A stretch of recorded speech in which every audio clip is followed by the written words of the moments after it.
அன்பு உறவுகளே, ஆகஸ்ட் 16 திரு அண்ணாமலை அண்ணன் அவர்கள் சென்னையில் சுற்றுச்சூழல் விழிப்புணர்வு பேரணியை நடத்த இருக்கிறார்.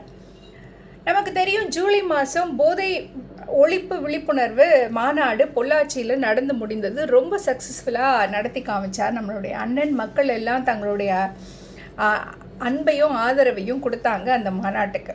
அதே மாதிரி சென்னையில் நடக்கிற இந்த சுற்றுச்சூழல் விழிப்புணர்வு பேரணியில் நாம் எல்லாரும் பெருந்திரளாக கலந்துக்கிட்டு அண்ணனுக்கு ஆதரவு கொடுப்போம். வாங்க, தமிழகத்தின் பல பகுதியிலிருந்தும் நீங்கள் எல்லாரும் வந்து அண்ணனோட இந்த நடைப்பயணத்தில் கலந்துக்கணும்னு உங்களை எல்லாரும் நான் அன்பாக கேட்டுக்கிறேன்.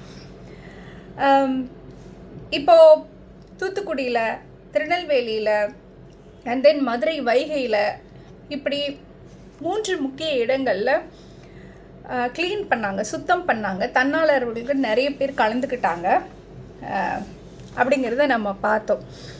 அது ரொம்ப இன்ஸ்பைரிங்காக, நிறைய பேருக்கு மோட்டிவேட்டிங்காக இருந்தது. அது மட்டும் இல்லாமல் மரக்கன்றுகள் நடுறது நிறைய பேர் முன்னெடுத்து செஞ்சுக்கிட்டு இருக்காங்க. அவங்க எல்லாருக்குமே நம்மளுடைய வாழ்த்துகளும் பாராட்டுகளும். அதே மாதிரி சென்னையில் நடக்க போகிற இந்த ஈவெண்ட்டையும் நம்ம சக்ஸஸ்ஃபுல்லாக மாற்றணும். வாங்க சென்னையை நோக்கி.